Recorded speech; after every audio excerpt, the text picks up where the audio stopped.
An open book, a fan favorite, and one of my personal favorites, Brian Klaas. He is a political scientist and a writer for The Atlantic. He lives in the UK. He wrote a book called Fluke, Chance, Chaos, and Why Everything We Do Matters, which is a sort of amazing when I think about it. I think about all these little small things. And of course, over the holiday, Brian, I watched It's a Wonderful Life again and the wonderful butterfly effect of that movie.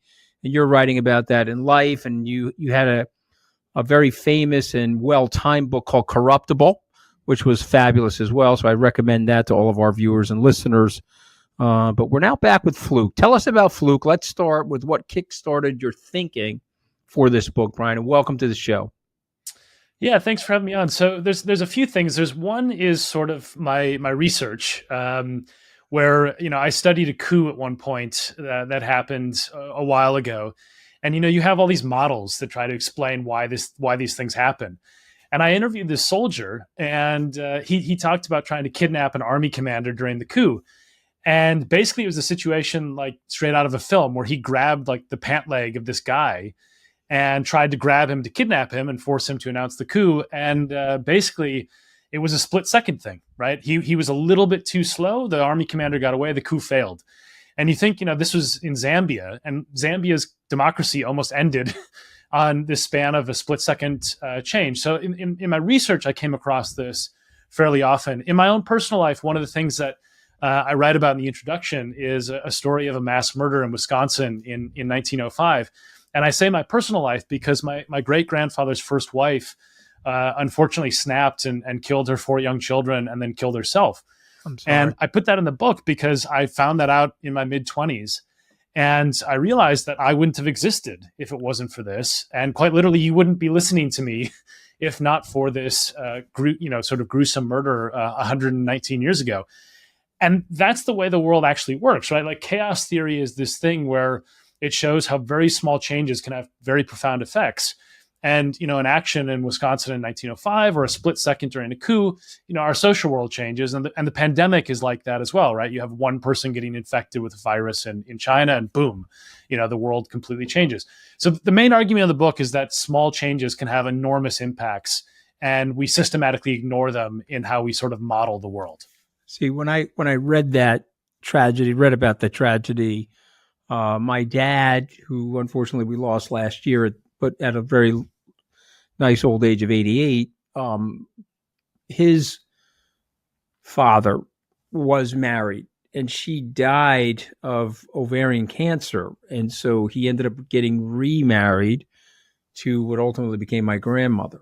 And so you see, it happens in different ways. It can happen from different types of illnesses or health or whatever, but we're both here so improbably, right? If you think about all the dark matter in the universe, Brian, the fact that you and I are sitting here talking to each other, that should give us grace and be grateful enough. But everything, doesn't it happen for a reason, Brian? Yeah, I mean, this is one of those things where I think there's a saying and it's very comforting to people. Everything happens for a reason, but it's in my view not true, right? I think there's a lot of philosophy what was really interesting about researching and writing this book was that when you start to think about how reality works and you start to think about all these interconnections and accidental changes and so on, it does have philosophical implications, right? And some people make sense of those through belief in God and other people don't. And I'm in the latter camp personally, but I respect people who have different viewpoints. I mean, my view is when you look at these things from a scientific perspective, like, the origin of complex life, the best explanation we have for that is what I think is the most important fluke of all time, where 2 billion years ago, a bacterium bumped into a prokaryotic cell, these tiny little cells, ended up inside of it and created mitochondria, which is the thing that powers complex life. And as far as scientists know, this happened once, right? And so, like, when I think about something like that, and, you can apply this logic to markets, to politics, whatever it is in the social world as well. But when I think about that, I think, look, I don't know, maybe there's just some stuff that happens. And I think that has some pretty profound and uplifting implications for how we think about our lives and the purpose of them, even without a grand design, as it were, or the idea that everything happens for a reason. And you write about this, and you also write about, like, this is something Marcus Aurelius wrote about 1800 years ago. There's just so many choices, it's impossible for you to get everything right, and so why be upset about that? Just forge forward and focus on the present. But you also write about a rewind, and there's a very fun book from the 1970s called Rewind, I think, or Replay. I'll get the title for you, but the guy wakes up in his dorm room and he's able to now relive his life, but he has some knowledge. So he bets the stock market well. And guess what happens to him? A lot of things go wrong that he didn't expect. So he wants to rewind again. He does it 3 or 4 times. And then the moral of the story is, well, you know what? Guess what? You're living as a human being. And even with perfect knowledge, you're going to get a lot wrong. What do you think of the notion of rewinding your life, Brian? Yeah, so that's the opening sentence of the book is if you rewound your life to the very beginning and then press play, would everything turn out the same? And it's a question about like why things happen to us, right? But what I think is really striking about this is you think about movies like Back to the Future, or you think about anything to do with time travel. We have this viewpoint that and there's all these short stories and Simpsons episodes that play with this idea where it's like, if you go back in the past, don't talk to anyone, don't touch anything because you might accidentally delete yourself from the future. And that seems totally intuitive to us. But the thing is, when you think about that, surely the way that the past causes the present is exactly the same as the way the present causes the future, right? In other words, if you talk to people in your daily life today, or if you squish the wrong bug today, it's going to create a different world, right? And I think one of the things that has happened is because the way that humans try to make sense of that complexity through modeling, right, which is basically always wrong but sometimes useful, we have this sort of funhouse mirror version of reality reflected back at us where there's there's only 6 variables that you need to worry about. And as long as you tackle those 6 variables, everything will turn out fine. And I don't believe that's the way the world works, right? I mean, it's the same as, Nate Silver talks about the signal and the noise, which sometimes can be very useful in short-term, decision-making. But the idea that the noise is meaningless is just wrong to me. I think that there's a huge amount of history, politics, et cetera, where, the noise was actually the thing that drove it. And so the book is trying to suggest that if you have that level of uncertainty, because you can never measure the noise, right, then you need to sort of prioritize optimization slightly less and resilience slightly more, because you need to think carefully about catastrophe and how it might emerge from unexpected places. I mean, so well said. The book that I was thinking of is called Replay by Ken Grimwood, and it was written in 1986. It's an obscure book now, but it was pretty famous 30 or so years ago. And I remember reading it, and I've made so many different mistakes in my life. Who the hell knows? But the truth of it is, you're going to make them no matter what. That's the trials and tribulations of being human. What single strange interaction or random event, it's a little personal, but I want you to answer it, has had the biggest impact on your life? Well, I mean, the one that I talked about early on in the book was certainly one of them. I mean, I think there's lots of stuff. It's like I one of the things that we do as humans is we look back on our lives and we think about those big building blocks of those decisions. And these are the really obvious ones, right? So I think about the moment that I decided to go to grad school, because I decided to go to England for grad school. And here 13 years later, I'm still here and I'm going to become a British citizen and so on. And I thought I was signing up for Are you doing okay with your accent though? Or they look down upon you as a former colonist? You're all right over there, or no? I'm just asking because Well, it's funny because I think I still have exactly the same accent. I'm from Minnesota originally, but every so often I go on MSNBC and people stop putting on the fake British accent. And I'm I really don't think I have an accent, but maybe my intonation. I'm not picking it up. We had a clown that was the president of Tufts, and he was an Italian kid from Wilmington, Delaware, and he came back with a British accent. I'm like, dude, you got to calm down, okay? I mean, it's not working, I do say flat and so on rather than apartment, but it's part of daily life. But I think this is fascinating because my producer's from the UK. She's living here in the US. You're from the US. You moved to the UK. You're going to become a UK citizen. Is that a dual citizenship, or are you going to give up the US citizen? Dual Yeah, citizen. Oh, I good for you. passed the test a couple months ago. So you have to take a citizenship test. I passed that, and yeah, I'm on my way. So it's a couple weeks away, probably. Was one of the questions who won the Revolutionary War? That probably wasn't on the citizenship test, right? No, it's Probably one of not. those things. It was funny actually. I mean, some of the questions were factually wrong. Like there was one question that was supposed to be stupidly easy, which was who first unified England? Was it Alfred the Great or Charles Darwin? And I actually am a history nerd, so I was like, it's Ethelwulf, Alfred the Great's grandson, but that's not one of the choices, and I didn't want to argue with the person. But the point is, yes, I've passed the test, and I think I'm doing all right. So Yeah, right. You don't want to be too smart for your own good. yeah, You got some brilliant insights into this thing. Okay, I am a snooze button smasher. Okay, and I probably hit that button. And I say, oh no, another 9 minutes and another 9 minutes. Tell us about why hitting the snooze button has a pretty big impact on your life. yeah. So what I'm trying to draw on, and it's part of the thing that I did in this book, was trying to synthesize lessons from science with how we can understand ourselves, right? And so there's this big debate in evolutionary biology about how change happens. I think this is really important for anyone who cares about markets, politics, whatever it is, in history, et cetera.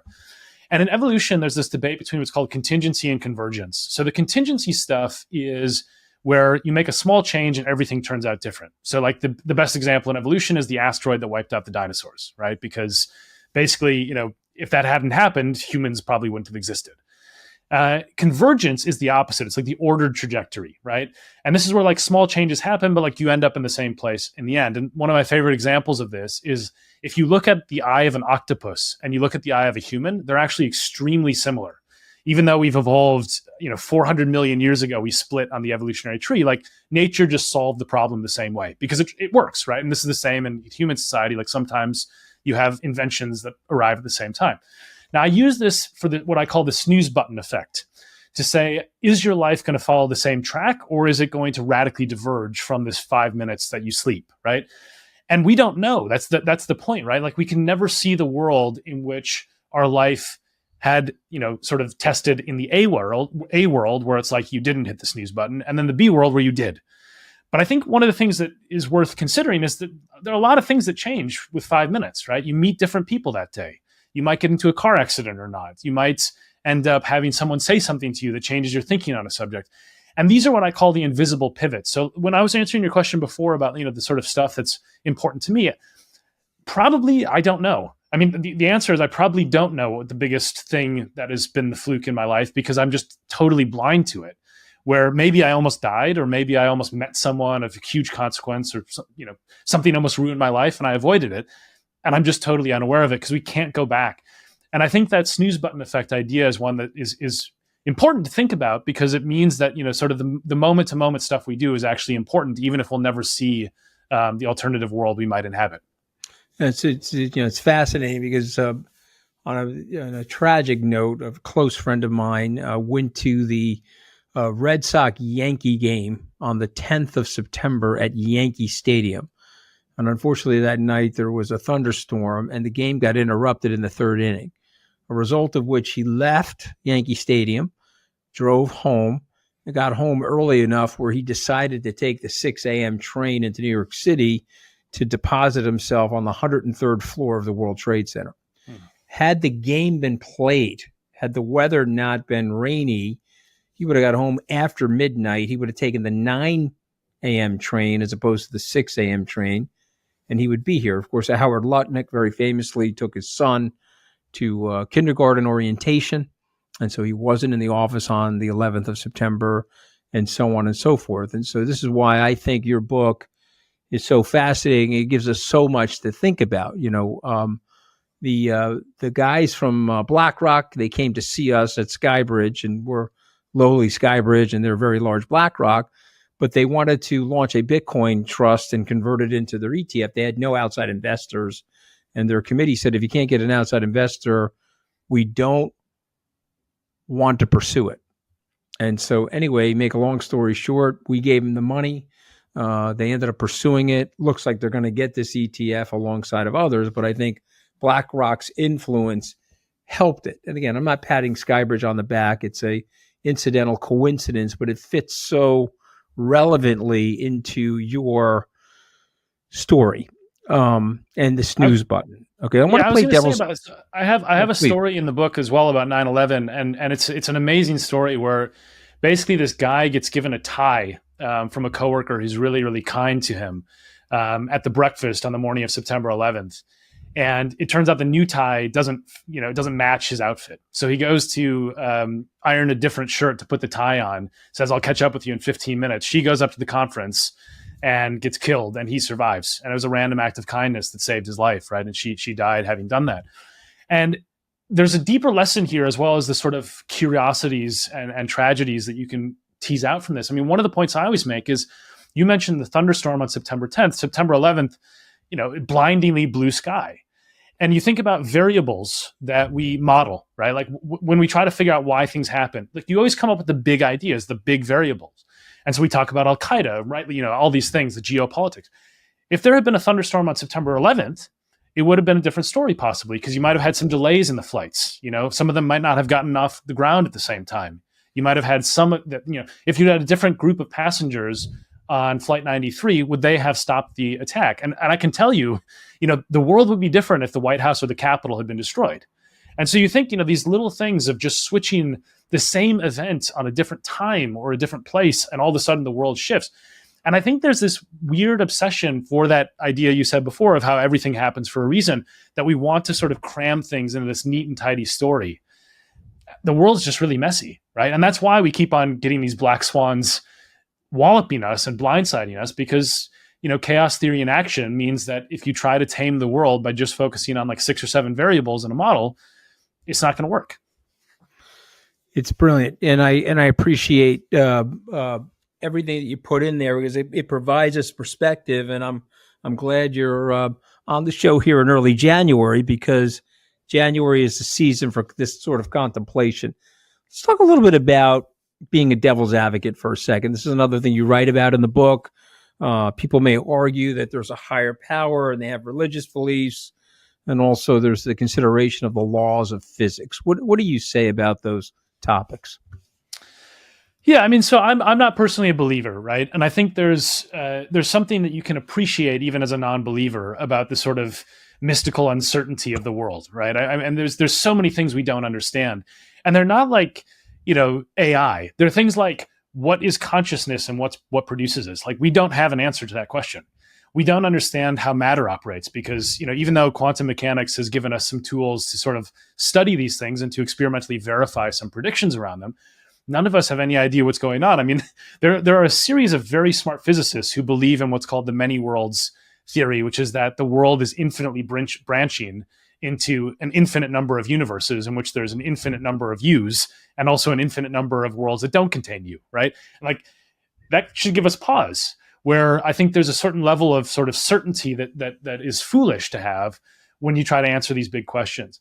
But I think, one of the core questions that Fluke's trying to answer is sort of, it's probably what I would have titled the book if I wasn't trying to sell it, is why do things happen, right? I mean, like, when we try to think about our lives, when we try to think about, cryptocurrency, whatever it is, like, we're trying to answer that question of causality. And some people answer it with God, and some people answer it with the sort of more sterile forms of physics and so on.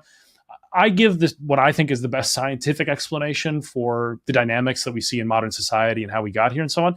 But I'm also extremely respectful of people who have different views on this, because the hubris to say these are settled questions it's the symbol of a fool, because they're not settled, right? Even scientists are hyper aware of the limits of our understanding. So I love it. That's why I asked you about it. Let's talk about the single man or the single woman theory in human history.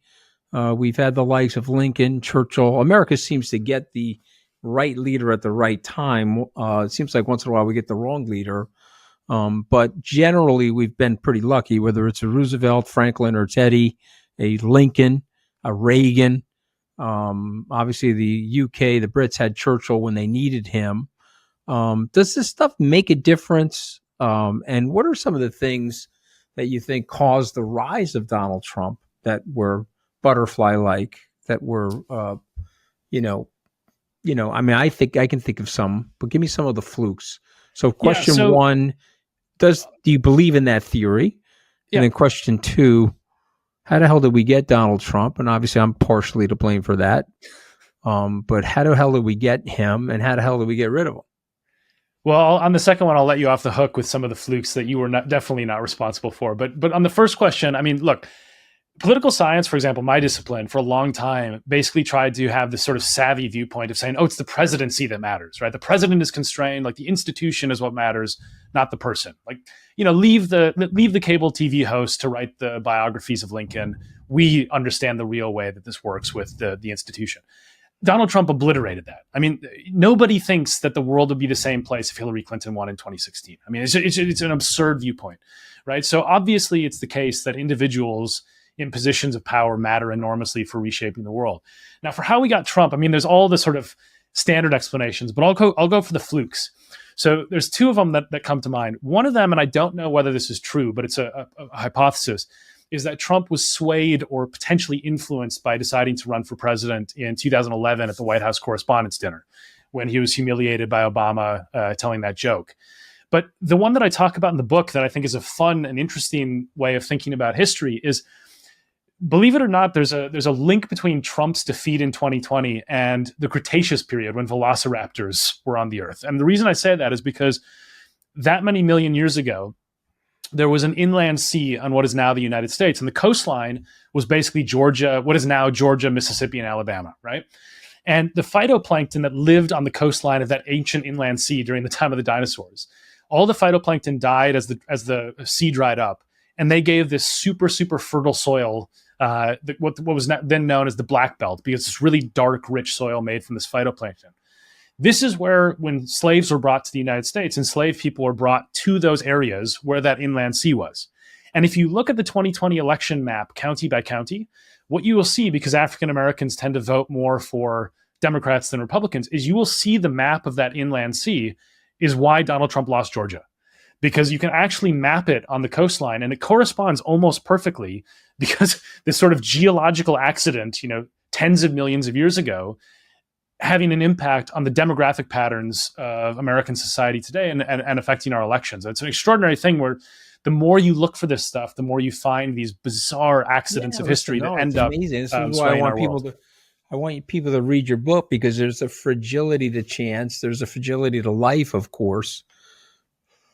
And, it's amazing. But listen, there's one other thing that did happen is President Obama asked Vice President Biden to stand down. He had cut a deal with the Clintons in 2012, their support in exchange for him clearing the way for her candidacy in 2016. And so Biden did stand down. There was that very famous speech in the Rose Garden where he was going on and on. Had he not stood down, he may have beaten her in the primaries, and I don't think there would have been a Donald Trump, because he would have beat him like a drum, like he did in 2020. All right, we're at the point in the program. I've come up with 5 words for all my famous authors after reading their books. I'm gonna say the word. You think of something. You tell us what it is. Okay, you ready? Chance. Chance is a contingent event that could have turned out otherwise, and it's usually for an arbitrary or random reason. Chaos. Chaos is the theory that small changes over time can have enormous effects. And the subset of this is the butterfly effect, the idea that a butterfly flapping its wings in Texas can cause a hurricane somewhere else. Contingency. Contingency is those pivot points in life where basically our world teeters between two possible options, and the contingent event is the one that diverts us between the two. Consequences. Consequences are where contingent events matter, right? So some contingencies are relatively meaningless, at least over the short term. Others completely upend our world. What about the word fluke? This is a difficult one because it captures a lot. It's usually defined as a positive, and I don't use it exclusively that way, but it's a random or chance or arbitrary occurrence that has outsized effects on the world. And very often people use it as a positive. There are flukes, I think, that can also have seemingly positive consequences that turn very bad later. So I use it in the broadest possible sense. Well, listen, I find you to be fascinating. You're wickedly smart. And when is the next book? I've got to get it on my calendar. You thinking about something? Yeah, but like I'm in the brainstorming phase. I mean, one of the things you do as a writer is you kick around 10 ideas and you basically convince yourself they're all bad. So I'm in that stage where I don't have a good idea yet. But this one is out January 23rd. All right. Well, when I get to the UK, I'd love to buy you a beer or a warm beer. I mean, these people drink warm beer. It's hard to understand, but it's fine. It seems like you're very comfortable over there. I do love the UK. For whatever reason, they get my sense of humor over there, so I enjoy being there. But God bless you. The title of this book is Fluke. Fluke, Chance, Chaos, and Why Everything We Do Matters. And you are a lovely man, and good luck with your new citizenship in this great new country that you've spent 13 years in. God bless. Thank you. Thanks so much. There's a lot of different types of politicians and a lot of different styles of leadership, but this style of leadership is coming in hot. There's a thermostat of leadership and there's a thermometer. And what do I mean by that? If I'm a thermometer, I'm going to reflect the heat in the room. If I'm a thermostat, I'm going to try to bring the heat down. I'm going to try to guide people a certain way. What does that say about our current leadership, though? Are they going to fix anything, or are they just going to chant the anger back to the base that they're getting voted in from? So joining us now is Joshua Green on Open Book. He is a best-selling author. He's the national correspondent for Bloomberg Business Week, and he's written a couple of great books. The most recent one is The Rebels: Elizabeth Warren, Bernie Sanders, Alexandria Ocasio-Cortez, and the Struggle for New American Politics. I thought you were going to say they were the axis of evil for American politics, but we'll get into that. You've already written about one polar point of evil in The Devil's Bargain. Nice to be on that. What do you like to be called, Joshua or Josh? We'll just go with Josh, unless you're Josh. angry. Yeah, you feel like a Josh. I mean, Yeah. Your mother probably calls you Joshua. Okay, only so when she's mad. Only when she's mad. It's only mom and the book byline. Those are the only times it's Joshua. Right. Every other time it's Josh. Fair enough, Josh. But you've written two great books. And obviously, before we started the show, I said, what's wrong with you? You don't like moderates? You go from the hard right to the hard left. But in all seriousness, they're chronicling things that are happening in America. And I want to start there. When I finished your book, I said, okay, what's going on in America where we are creating this political extremist, Josh? To me, the starting point for this book was the 2008 financial crisis and the aftermath, because I was working here at the time. I was covering politics in both parties, and that's when things broke. That was the real earthquake. And my last book, Devil's Bargain, as you mentioned, was about the rise of the populist right, Steve Bannon and Donald Trump. And I don't think any of that happened without the anger that came in the wake of the financial crisis. But the interesting thing to me was, afterwards, I was spending a lot of time with Elizabeth Warren, because I used to be a political columnist for the Boston Globe. And she was, local, well thought of Harvard professor. She was an overseer of the big Wall Street bailout after the 2008 crisis. And so I think that the fallout from that crisis also caused a populist uprising on the left. And we see that in my three characters sort of in succession. First Warren, then Bernie Sanders, and then eventually AOC. So to my way of thinking, and to answer your question about why I'm only writing about these crazy extremists, is I think that set off the extremism, or at least antagonized the extremism in both parties, that goes a long way toward defining and explaining why the state of our politics is what it is today. Okay, so I have a theory. I want to test you on it. You tell me if my theory is a good theory, a bad theory. It's not a theory I fully understood until I got my ass kicked by Donald Trump. Once I got my ass kicked by him, I think I dropped my battle armor to take a look around. So my theory is the political class has abandoned the country. And what I mean by the political class, the moderate political class, the baby boomer political class, the left and the right have both decided, you know what, we're good. We're going to just focus on ourselves. The Republicans bringing corporate tax cuts. The left stopped focusing on the white lower middle class worker that voted for Lyndon Johnson or voted for Franklin Roosevelt. And we're going to do things like pronoun denunciation or transgender bathrooms and things like that. So there's a very, very large group of people that got left out. When the crisis came, those two establishment politicians, they gave whatever money the big corporations and banks wanted. And boy, that really upset a lot of people. And they splintered into those two groups. And I'll just point out one last fact. I think the Bernie Sanders voter was very similar in 2016 to the Donald Trump voter. Absolutely. And he got a lot of crossover. So what am I missing, sir? What did I miss? No, I think you hit the nail on the head. I mean, to me, the story I tell in The Rebels is sort of how and why the Democratic Party, the Democratic establishment, I think you're referring to, lost touch with its historic base of voters, right? Traditionally, Democrats were the party of labor. They were the party of working class. They were the party of FDR, and so on. But I start my book in the Carter White House in 1978, oddly enough, because my argument is that's when the Democratic establishment began to split from the labor class and really line up with Wall Street in a way that Democrats had not in the past. And so you see over the 80s, 90s, the rise of neoliberalism, of New Democrats, of Third Way, of people like Bill Clinton. And all of a sudden we're living in a world where you can have, chairman of Goldman Sachs can be a Treasury Secretary in a Republican administration. Now he can be a Treasury Secretary in a Democratic administration too. That kind of thing had never happened. So I tell the deep history in the book of how the Democratic Party kind of came under the sway of Wall Street, which I think goes a long way toward explaining why Democrats did such a bad job of putting together a recovery from the '08 crisis. A lot of that money went to Wall Street banks, as you very well know, and a lot of people in the middle class felt like they got left behind. It took 7 years for the country to recover the jobs lost in '08 and '09, and a lot of people were angry about that. And what you saw as a result of that anger was a backlash in American politics on the right and on the left.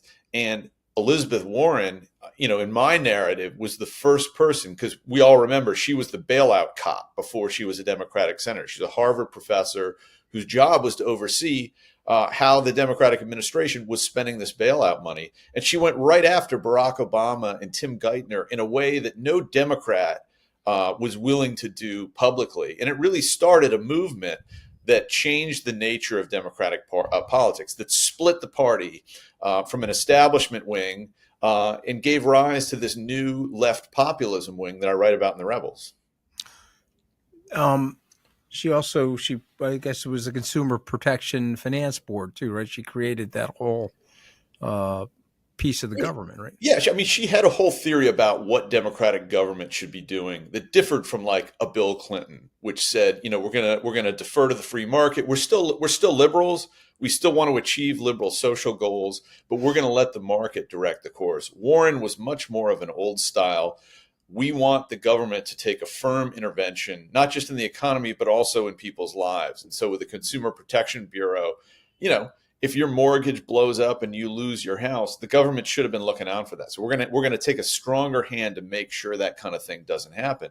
And Anthony, in the wake of the crash, a lot of people were open to that message because they were suffering economically, either because they lost their house, their retirement account, their job, maybe all three. There was a lot of economic anger, and I think Warren and her brand of left populist politics really spoke to that.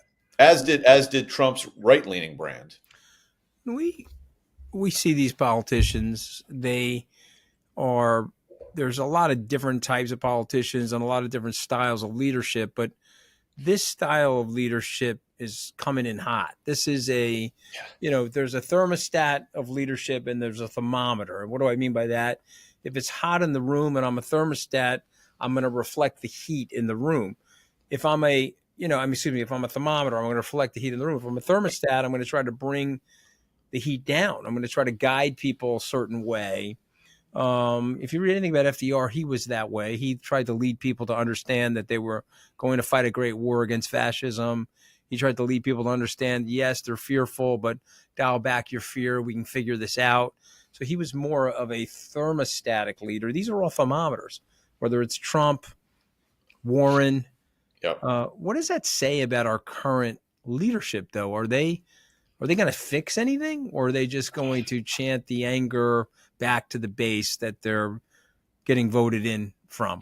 Look, I think that the constant in Americans' view of leadership since the 08-09 financial crisis is that it isn't up to the job, and that it isn't looking out for ordinary American workers. And so, you can see the kind of embryonic form of this in the Tea Party movement and Occupy Wall Street.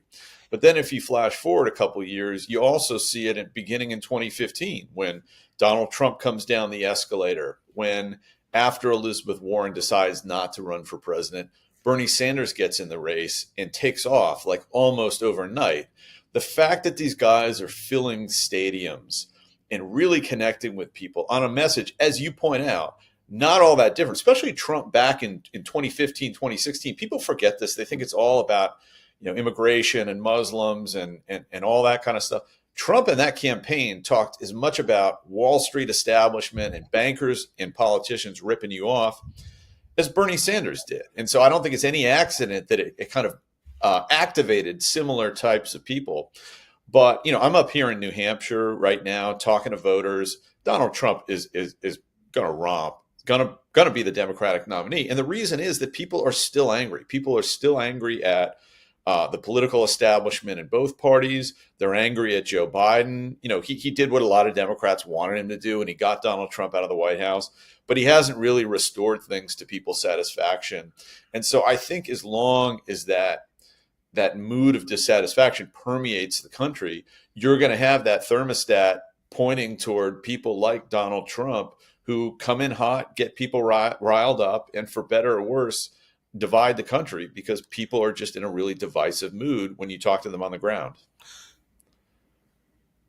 Governor DeSantis recently dropped out, and he endorsed Donald Trump almost immediately. Now, Donald Trump had meleeed Governor DeSantis and literally ran a steamroller over his face. It was almost like watching one of the Looney Tunes cartoons when we were kids growing up. We just destroyed him. And so, but yet no problem. I'm a total sycophant. He goes into Trump's camp. But he said something that resonated, and it made me think of both of your books. He said that the Republican Party is done with the corporatists. What did he mean by that, Josh? That Republican,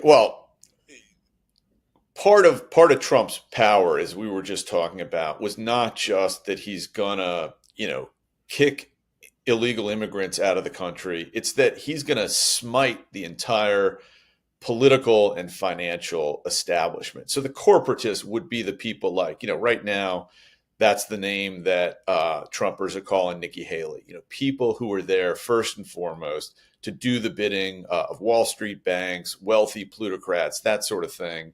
And by extension, don't have any real interest in helping ordinary workers in the middle class, even though they may pay lip service to it. What voters want is, I hung out with Tim Geithner for about 6 months, like way early on, and I tell the story in The Rebels. But Geithner had a famous line, I know you remember. He said, I know people are mad about the financial crisis. I know what they want is what Geithner called Old Testament justice. But I'm not going to give it to that because we want to keep the banks stable. We want to keep markets happy. That's the best path forward. What became clear to me over the last few years is that what people wanted, Geithner was right. They wanted Old Testament justice, and they got it in Donald Trump and Democrats, at least in supporting Bernie Sanders. And I think that still hasn't gone away. So when you talk about corporatists, I think that's Trump and Trump's mini-me knockoff Ron DeSantis trying to make that same point now that they were making back then.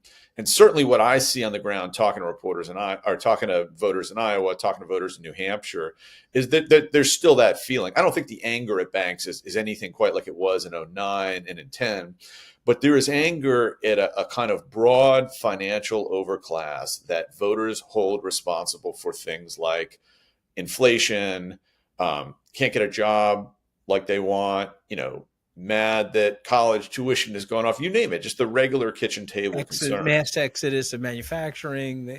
Exactly. The corporatists are the people that cared less about me and more about their own wallets. And so I want to hire somebody that will wreck them.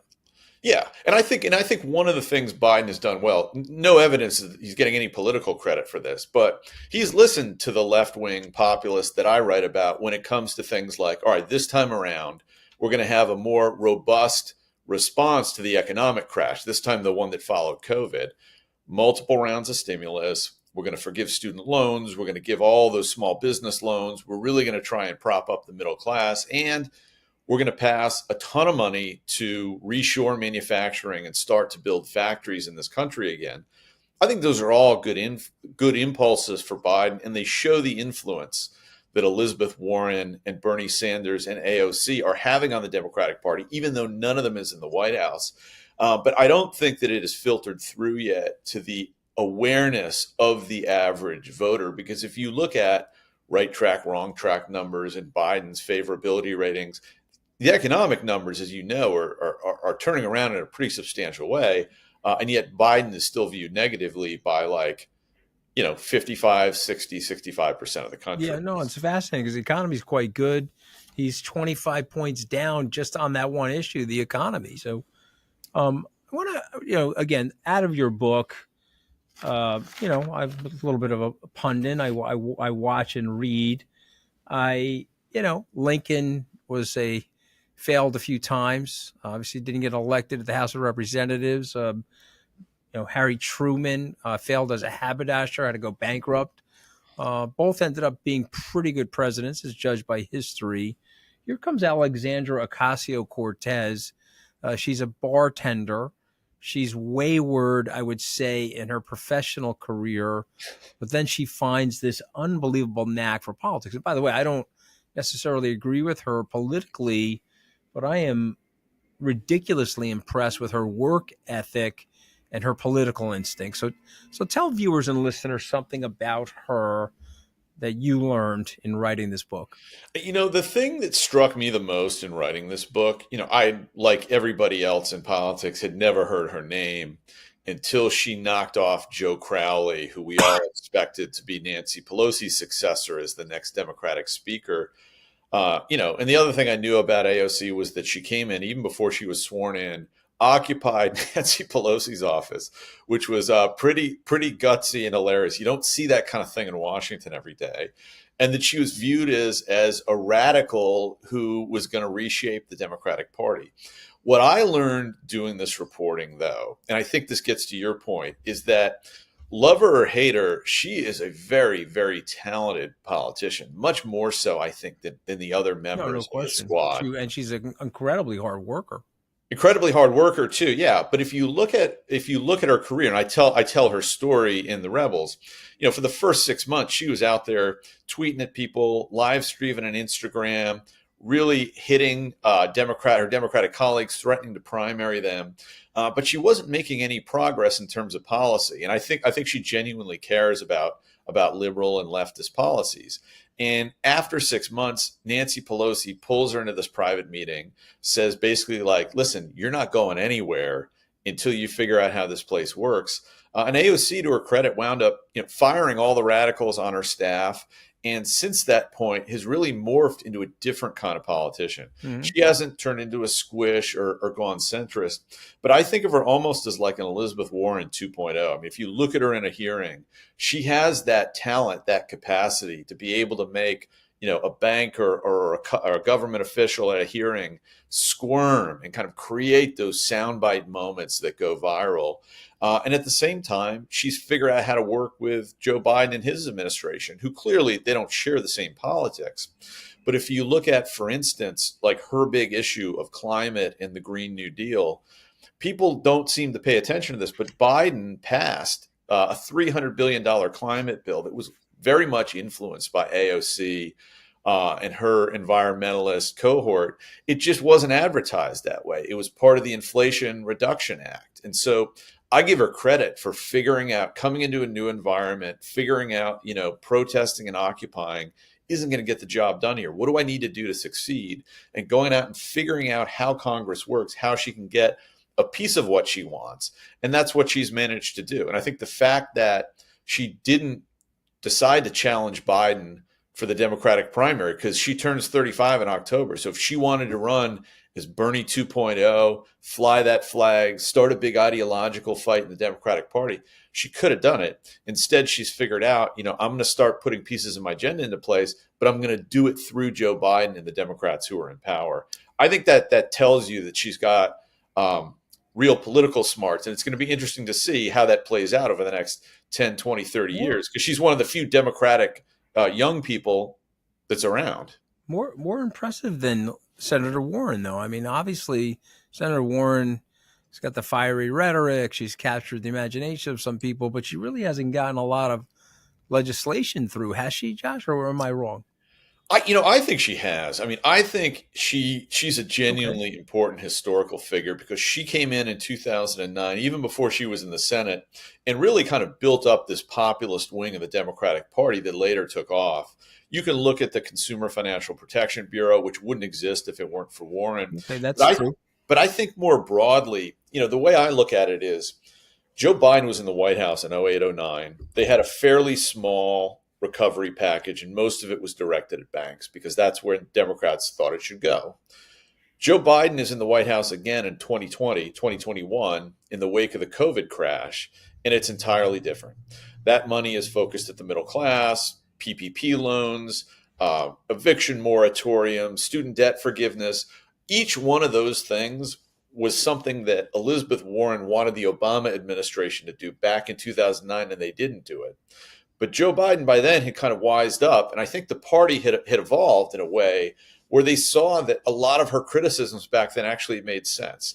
That if you ignore the middle class and the working class, there's going to be a backlash that's going to lead to people like Donald Trump. And so the thing to do is to respond and adjust. And I think the best thing you can say for Biden as a president is that he managed to do that. That if you look at where we are economically, the jobs from the COVID crash, which was deeper than the financial crisis, we got them all back in 2 years instead of 7 years. And today, unemployment is like what it was in the Eisenhower administration. When I meet mad people, like I said, I'm up here in New Hampshire. When I'm talking to people on the campaign trail who are mad about the economy, I say, hey, have you checked your 401k lately? And a lot of them will sort of sheepishly be like, yeah, it's doing pretty good now. So things have turned around.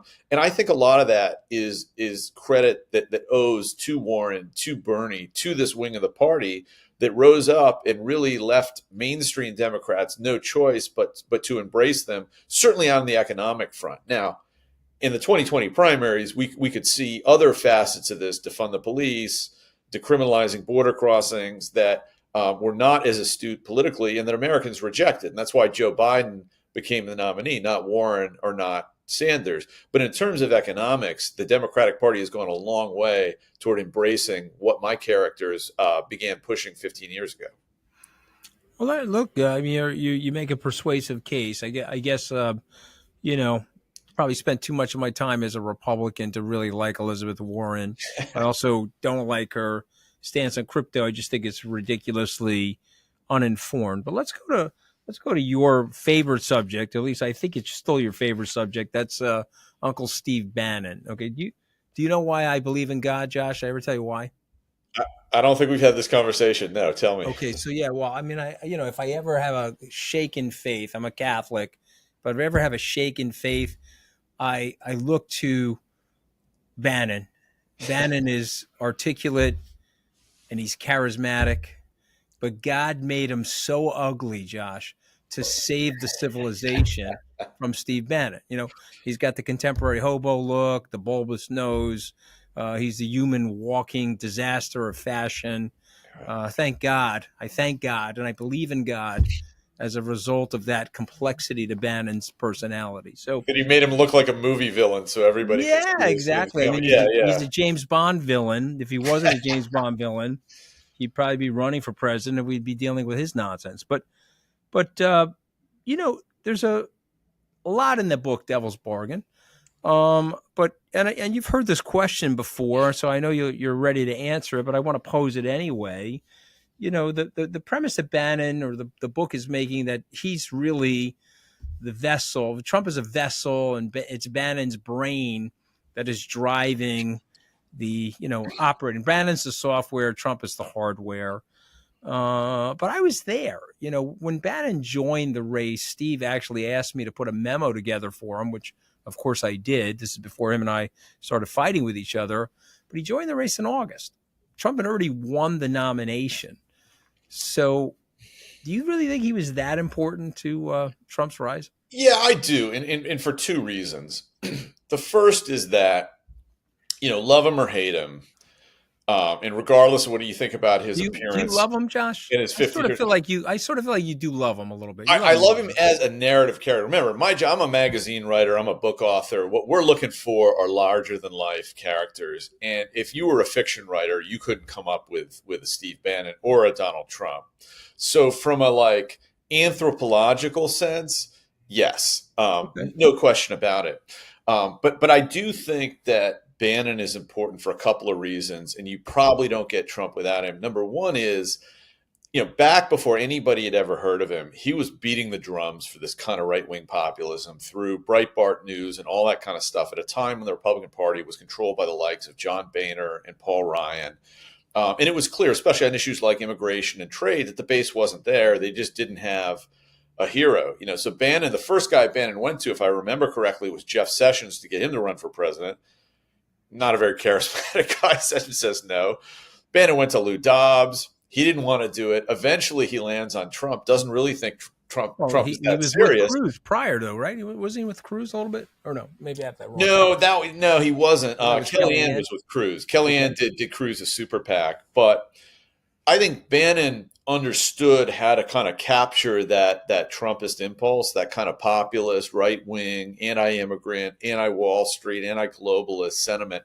So that's one thing. The second thing, and this is what I write about in Devil's Bargain, is Bannon and his financial backers, the Mercers, had spent years and years and years doing Oppo research on the Clintons. They had an entire foundation. They produced that Clinton Cash book that detailed all the kind of perfidy that her and Bill had done with money. And it came out right as she was about to declare for president and tarnished her in a way that Clinton never recovered from. And remember, back then, it wasn't just limited to kind of like the right-wing ghetto right-wing media. They got this stuff put onto the front page of the New York Times, some of this Clinton Cash reporting. And I think that poisoned Clinton's image for a lot of independents, moderate Republicans who might have voted for, in a way that was ultimately decisive in the election. Because in the end, those people didn't turn out for Hillary Clinton. They either didn't turn out at all or they wound up voting for Donald Trump.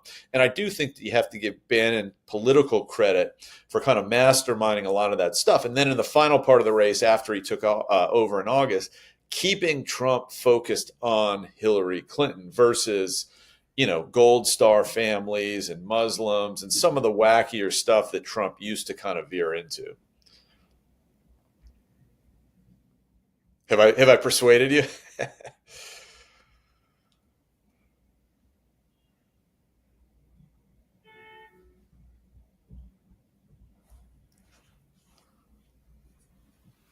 I lost you there for a sec, Josh. Can you hear me? Yeah, I can hear you now. Where'd you lose me? No, it's good because it's recording on your end, so we're Right. So it's just uploading. Yeah. Yeah, you don't have to worry. But I get the point that you're making. Listen, it was an interesting period of time, obviously, in my life. I think that Steve is an incredibly smart guy. He's a gifted guy, but he just sees the world differently than I think we need to see the world as Americans. He literally wants to close and wall off the country and return the country back to 1890, where we were making and manufacturing and consuming in a fairly insular way. We weren't really exporting much. We're importing much. I'm not sure that's the right answer. The U.S. could probably survive that, but it'll probably put the rest of the world in poverty. And listen, I travel the world. I see the progress that the United States has helped to make around the world. I'm just wondering if that's the right direction. Okay, so we're at the point in the podcast, because I try to limit these things to 30 minutes. I have 5 words. And then I ask the author to please react to those 5 words. You can give me a word, a sentence, a paragraph. Let's start with Bernie Sanders. If I say the words Bernie Sanders, you say what? Authentic curmudgeon and tribune of working class people. Yeah. Yeah. And with a phenomenal Brooklyn accent, though, right? I mean, just a It phenomenal. only adds to the effect, Yeah, doesn't it does. It does. Yeah, it's fantastic. I want to have bagels and lox every time he opens his mouth. All right, let's go to AOC.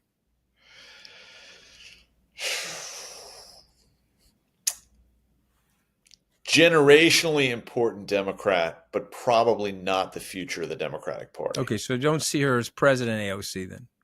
I have a hard time doing anything. You know, this is the question everybody asks about her. I could see her running for president as kind of a factional Bernie type candidate, but I think she's just viewed as too radical and too divisive and too scary to too many people to actually win the nomination. She may be too smart to run for president, though. You know, she may know who she is. You know, we'll see. Could be. All right. Senator Elizabeth Warren. Important historical figure whose time I think has mostly passed. Okay, well, thank God for that. I mean, thank God her time is mostly passed. All right, Steve Bannon, well, my fellow hobo in life. Fascinating freak whose role in history I think still isn't fully written. Yeah. Oh, there's a lot coming here. We have a Trump revolution, you know. Trump said something really funny the other day because he is a funny bastard. He said, "You Democrats could have gotten rid of me by now. I mean, I would already be out of office, but you had to interrupt my 4 year." I mean, it's very, very funny, actually. Okay. Yeah. And all right. So last one, because I said 5, Donald Trump. Is he the next president, Josh? They're tough, man. At this point, yes. I mean, you look at polls, you look at Biden's standing, you look at his shakiness. Talking to people on the ground here, definitely an appetite for him. But I do wonder, I mean, the one asterisk I would apply to that is so many people still don't think he's going to be the Republican nominee, which seems a little silly to guys like me and you that stew in this stuff all day long. But I keep meeting these people that don't. And there's going to come a point, and maybe as soon as next week, where the country's going to wake up and realize Donald Trump's the Republican nominee. Oh, I mean, and everything about Donald Trump's going to come pouring back in here. The exhaustiveness, the divisiveness, whether you love it or hate it. I do wonder if people aren't going to be reminded at some point, oh, geez, yeah, another 4 years of this? Maybe not. Maybe I'll hold my nose and vote for Joe Biden and hope he makes it 4 more years. But I think that some of the country is thinking the Department of Justice may intervene, but we'll see. It's going to be a fun race, Josh. I hope I get a chance to intersect with you over this next eventful 10 or so months. Anytime. This is the book. It's called The Rebels, Elizabeth Warren, Bernie Sanders, Alexandria Ocasio-Cortez, and the Struggle for a New American Politics. I wanted you on because I think you understand this stuff about as well as anybody, and people really need, whether they like these 3 people or dislike them, they need to understand them because they are representing a large swath of the American public. And I appreciate you coming on today and giving me a chance to explain that to some of our viewers and listeners. Thanks so much. Enjoyed it. Coming on, brother. Okay, be well.